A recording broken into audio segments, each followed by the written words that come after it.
இப்போ ஒரே இருக்கார், ஒரு 10 லட்ச ரூபா ஓட்டு நான் ஒரு பெரிய இன்வெஸ்ட்மெண்ட்டில் நிறுவனம் இன்னொன்று போகிறேன்னு இவர் சொல்கிறாரு. அங்கே இல்லை, அது லாஸ் ஆகிடும்னு சொல்கிறோம்.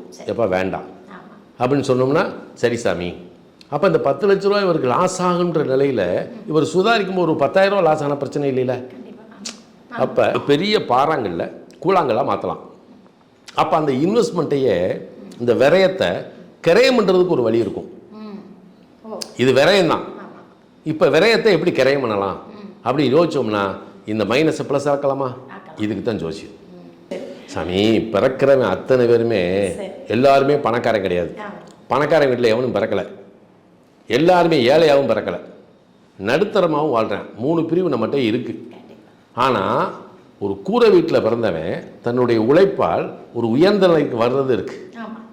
ஒரு ஒரு குப்பை கோபுரத்தில் போய் உட்காந்துருது. அப்போ இதுக்கு என்ன காரணம்னு யோசிக்கணும்.